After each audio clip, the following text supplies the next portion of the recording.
Hello and good morning. This is video log entry number 47. Currently it is 10 a.m. CST. And like I said yesterday, I went to the DMV. I did not have an appointment, and the one I went to required one because it was really busy. I went there at around 2 p.m. CST. I thought it would have been fine because it was a weekday, and I thought people would have been worked, but still there was quite a bit. There was still a long line. So that didn't work. And then I went online and I tried to make an appointment, but it closed off all the facilities for, or either the DMV facilities. The only ones that accepted appointments were the ones like 49 miles away. So I'm gonna wait, and I'm gonna go to another DMV facility. I didn't realize there was one closer to me because it wasn't displayed on Google Maps, but I'm gonna go to that one. The website displayed it and their location. But yeah, there's one closer, I believe. But whatever. It is what it is. I tried calling them too, and again, I'm still a bit skeptical, or not skeptical. I am doubting my chances of actually getting a license because I have to take a vision test, and I know my vision's pretty bad. So we'll see. And then I have to take the written and oral test, which should be fine. Right? I don't think there's an oral test. My bad. I don't think I have to take the actual driving test again. That would kind of suck, to be honest. I don't see a reason on why that should be the case, to be honest, because I got my license. I mean, yeah, I drive constantly. I don't know, like, obviously there's no way of, like, I drove here, but anyways, whatever. It doesn't matter. It's fine. We'll see what they say. But yeah, so I'm going to check out the DMV over at Addison tomorrow because I want to do in the morning just to see how it's like in the morning as opposed to the afternoon. You know, that time between 9 and 12. Maybe like an offset of maybe like a 10 or 11, 2-hour offset from 9. See how that goes. Yeah, 11 o'clock would be a good time, so I'm going to make that a task of mine tomorrow. I'm going to do that and see how it is. I assume weekends are also really busy, so I can't believe it's so busy that you can't even make appointments. At least that's what I'm assuming, is that, or maybe it's not busy at all to the point where you can. But then I also looked at ones that were open for appointments that were 49 miles away. I was like, oh, these ones, my assumption was the fact that since the ones that you can make appointments for that are 49 miles away, which are completely outside of the city, and a much lower population density, and they're open, meaning that the due to those ones being open, that means there's the one over at the city must be closed. I can't really. Anyways, I don't feel like explaining it verbally, but yeah, I guess that does make sense, right? I don't know. Whatever. Yeah. So I still have to call the Levy restaurants to see what's happening with that. I don't know what the situation is. I told them I was going to come back, and like I said before, I went back over to the HR facility or the building, and I talked to them. I gave them my contact information. I'm not sure if it's well, his last name is, I don't feel like saying it. Whatever. The guy that talked to me for the interview is yeah, I don't know. I don't know what's going on with that. So again, that's another thing that we shall see. I want to be a little bit wishful, and I hope that he didn't give my position away, which he may have done after I left, but I'm still accepting the fact that I'm not sure yet, and I'm going to keep pushing to see if I can get that position, because that would be a good job to have for the time being, like I said. It's just a good stepping stone for the time being, maintaining a financial stability to then work on myself and some other internal processes that I've been slowly weeding out and whatnot. I just don't have the energy to do anything else. But I did find myself looking at I've always considered working for the FBI. That seems kind of like a cool position. It's a government position, so it's going to be pretty stable, and yeah, like the thing is, like, I need a bachelor's degree, so that means I would have to go back to school. And just for a simple field agent position, it's kind of versatile, so it kind of depends on what your skills are. So like I don't know, like I'd have to finish my math degree. I want to. I mean, sometimes I consider getting. I wanted to double my get a dual major or get 2 bachelor's degrees, but that would just be more schooling, and I don't really need to do that. Maybe I can. I'm not sure yet. But I feel like math is it's it's pretty broad, and I mean like it does kind of like uh, says that you have some kind of problem solving capacity at the very least. It's minimal. And I did change my resume to computational applied mathematics because I did have a few courses in programming when I was in school. So only 2. Intro to programming. It's not even. It wasn't anything complicated. It wasn't like I was taking operating systems, even though I was interested in them. I did read a book on operating systems or parts of it, and I found something on YouTube. But yeah, I tend to have, at least when I look at the domain of computer science, I tend to deviate towards the lower levels like C programming and operating systems and whatnot. I don't like high level programming much. I don't like web development. It just seems kind of clunky for my liking. And it's cool to see other people do it, but it's just something I'm not interested in. My brother likes it for whatever reason. I don't think he really likes it. He sees it as a way to get money quickly. Um, but I'm not. That's not the algorithm I'm working on. I don't really care. Like I said before, I don't really care about money. I kind of like it's just something I don't care about. So I want to do something a little bit more fulfilling than that. And there are ways to find something fulfilling that satisfies my material needs. My material needs would need probably a salary of, let's say 60,000 a year. I would want it to start off at 70,000 after being done with school, and then I feel like my natural progression would probably lead me up to 100K salary, even above, and that's enough to support a four-person family. I was considering actually. I was thinking about that yesterday. I'm actually thinking about things I never thought I would start thinking about. Like it started off with me realizing how pretty girls are. It was like, holy shit. I actually have an interest in girls. I never thought that would happen. Like being in a relationship with somebody, like an actual relationship, not something like a fling or anything like that, right? Like an actual relationship. So I started feeling those things, and I started thinking about having kids, and the natural progression of somebody being at my age bracket. The people who had to have kids really young, but I feel like the people who have kids really young haven't properly gone through the natural transformations that they need to be actually ready to have kids, if that kind of makes sense. My parents had me really late. They were both, my dad was like, I think he was 40 or something. My mom was in her 30s still. And that's pretty late to have kids. And they still weren't, well, okay, they did better in comparison to my grandparents and how they treated them. It's an iterative progression, so I guess I shouldn't complain too much, but they did what they could.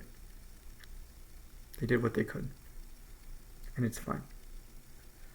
And I mean, I know I'm probably going to, if I ever have kids, I know I'm going to make a lot of mistakes too. And they're going to complain about me being a bad parent. It's just how it is, right? It's just how it is. Or maybe I'll be a good parent. I don't know. Maybe they won't have any complaints. I don't know.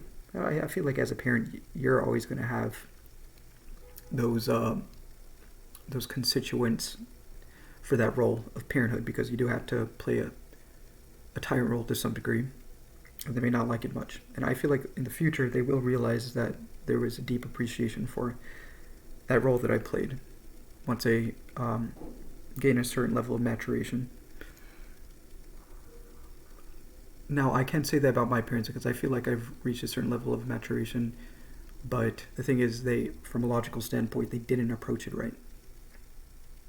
They did not approach it right.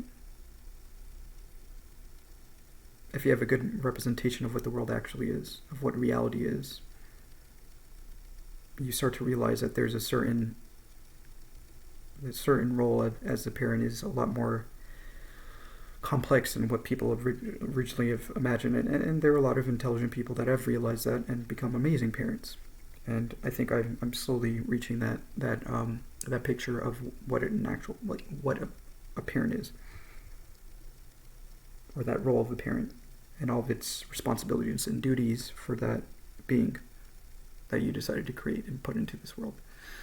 So, I mean, that's nice, I guess. I don't know why I was thinking about having kids. That was more of a feeling. I don't want to, like, my mind likes to come in and add some kind of interpretation or narrative of that particular feeling, right? Like a logical explanation of why that's feeling it, but I don't need to. I want to. I really do. I really do. I really do. I'm actually stopping my mind from doing it right now. Because I'm trying to let go. I mean, okay, I should let my mind be and interpret the way it wants to, because it's not being in the way of anything. At least from my understanding is the fact that it's a shift of perspective again, like this connection with humans that I've been feeling a lot more. I am slowly creating this picture in my mind of what I actually want, right? That's one of it. That's one of them is now I don't, like, I can't really go below that feeling. It just seems like it would be a pleasant thing to do. And, well, I mean, I guess a lot of people would say, I feel like I have a duty to have my genes be passed, because not just my genes, but my understanding of the progression of humanity. I feel like having a kid and teaching him how to approach the world from an intellectual and emotional standpoint. I feel like that will actually slowly, again, it's from a point of hopefulness of the evolution of humanity. I'm hoping that by having this kid, he can help out with the picture of humanity once my beingness dissipates from this world. That kind of makes sense. It feels more like a duty than it's still a feeling to an extent, and you can go lower and then say, okay, this feeling is stemming from my value system of who I am, right? And that's what I'm feeling now. So it's more of a feeling of duty for the world and the progression of humanity and where it's going. Yes, I used to think that I shouldn't have kids because it would inflict more pain on them. But pain is inevitable to begin with, and from my current being of understanding, pain can be avoided by taking yourself and realizing that you're above the pain, right? That makes sense, right? You just have to go through those necessary evolutionary points to then reach that level, and I'm sure my kid would probably understand that eventually. It may take some time, but he'll get there. I know we will. I have faith. And I was also thinking, like, does it have to be my own genes? I wouldn't mind adopting a kid, I wouldn't mind adopting a kid. It doesn't have to be my own genes. It's not just your genes, after all. And, there's another possibility. And I can see why. I was actually thinking about having a vasectomy early in my, when I was, I think, like, when I started reaching my 20s, I was like, I don't know if I'm having kids. I'm still there. I'm still thinking about it. It's been 8 years since I started thinking about that. I don't know yet. I don't really know. Because, again, like, a vasectomy is kind of selfish to an extent, because you're kind of adhering to those tendencies, those sexual tendencies, and I haven't really been having sexual tendencies much. Because my sexual tendencies were a mechanism in which I was distracting myself from my beingness to a degree. And you can go further and add a spiritual interpretation of what that means, but yeah, I don't know. Yeah, anyways, that was just a side thought. I think that was all those thoughts and also I guess there was another thought. I had more thoughts yesterday, and then I had another spurt of thoughts from something I found on YouTube, because I don't know, it was weird. I don't know if that's YouTube kind of showed me something that I was interested in when I was younger, which is called the CTMU model.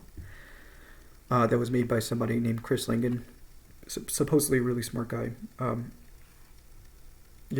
guess people can use IQ tests to say, yeah, he's a smart guy. I think it's more than that, but just a really smart guy in general. It seems like he is. I don't know. But it's a metaphysical framework, and I was like, oh yeah, I forgot about that. And again, that kind of like reinforces my feeling of oneness. You can go lower and realize that when they mean cognitive, that means it's a you can think of it as a function. There's an input, right? And then the cognitive capabilities are a form of input and then an output, right? A transformation to an output. That's basically cognition.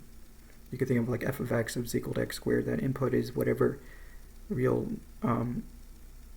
whatever value that x decides to be as a collapse. It's weird because it doesn't have to be anything, but you can choose it to be something to then transform it into a state of being, right?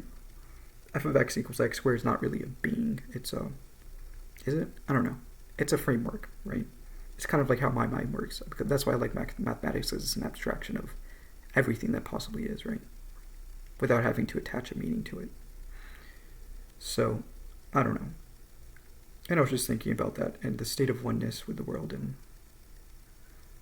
I was also looking at my coffee pot. Because I was thinking, because there was another video about consciousness, right?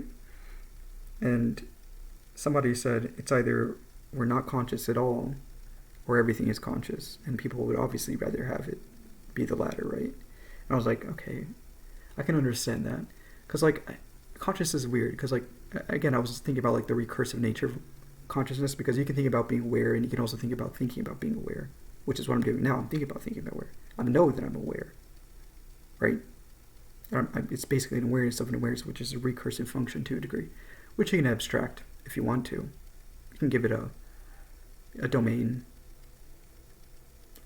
and whatnot, and you can create some kind of parametrical system for it if you want to. I mean, it would be hard to create a parametrical system for the mind itself and thoughts, and you don't even have to add a time domain to it if you don't want to.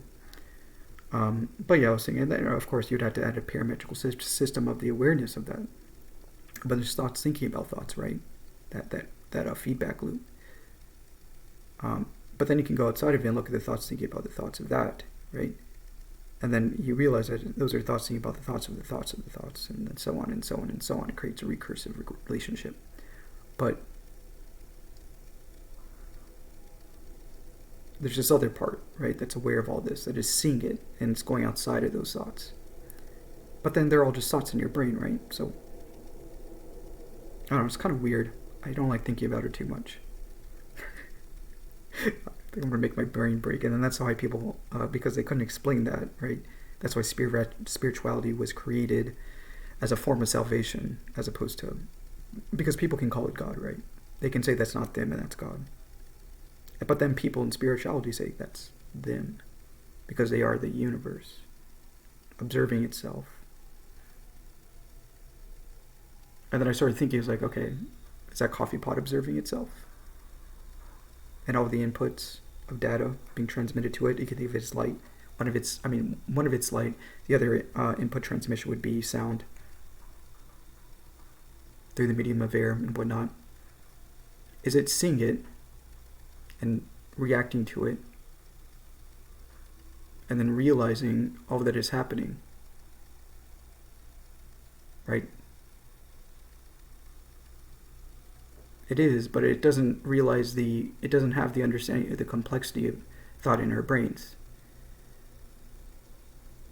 which it obviously doesn't, but at the same time, that's why people believe consciousness to be God. And it's weird. I don't know. I don't like thinking about it too much because I think I'm going to make my brain break. But yeah, that ties into the cognitive theoretic model of the universe. I don't know much about it, but at least from kind of like parsing through his papers and whatnot and looking at his videos, he basically sees it as a computational thing, or a language. I think of it as a language. Syntax and semantics. Syntax is basically the operators. I work on a syntactical structure. I don't add resolution. My frameworks are syntactical in my own head. I don't add resolution. The resolution part is the semantic structure. The semantic structure is like X, right? Semantics There's a meaning behind it. Syntactical is an operator form that combines it. Combines it? I don't know how to think of it. But it's a language. Mathematics is a language like every other language that you think of. So you can, and I remember when I was younger, I used to think of, when did I start thinking about the universe as a language? Probably when I was first exposed to that, which I was like 20 something. I was probably like in my 20s. And I started thinking about the universe as a language, kind of like mathematics. Right? It is a language. And then you can understand, it's here, but then you can employ some kind of interpretation. But reality is just a reality, right? Until we want to add some, like our brain sees structure though. And then we look at that structure.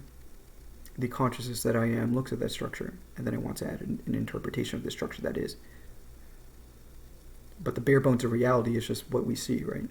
So, and then we can use a syntactical structure, semantic, to then gain a new understanding of the world.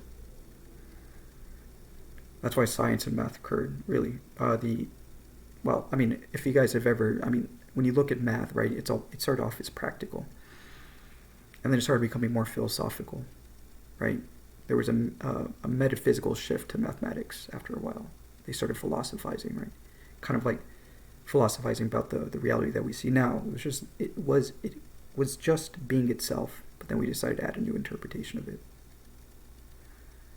Just because people like thinking. I like thinking. I realize that I just like thinking. I simply enjoy thinking. Just a part of who I am. And so, I guess you can, anyways, where was I going with that? The world is a language, and then, I don't know. I don't really know how to word it. I'm just kind of like letting my head run. But, yeah. You can think about syntax as operators and semantics as the operands, basically. To then create meaning.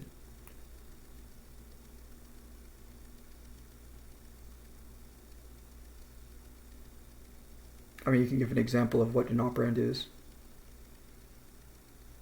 The data that's coming in, and then the data, right, color, and then the operator would be the thing. Sorry, am I doing that right? There's I don't know, I have to think about that a little bit longer. I don't know how to put it into words, but I'm trying to picture an example of what I'm thinking of. I can't give it a good example. I'm trying to put it in the picture of colors, like the data that's coming in as the operands, and then the operator is how all the semantic data is coming in to then create new structure for understanding. I don't know, maybe. So, form of pattern recognition is the operator, right? Because the thing that is just is, right? And then we add definitions and semantic structure to it. Still isn't anything really, but I don't know. I'm thinking about it too hard, I think. I don't know how to put it into words, and I'm just letting my head run. Is there anything else? This is longer than I'm used to because I've been thinking about things. I was thinking about the recursion of consciousness and whatnot. Again, like cognition and perception. Perception is simply input, cognition is output. Input, output. Yeah, I don't know. Anyways, that's just a lot of food for thought. I don't know, this may run in my head for a while, but it just started this morning. The stuff that I just talked about. So, anyways, yeah, okay, that's it for now. I hope you guys have a wonderful day. Bye.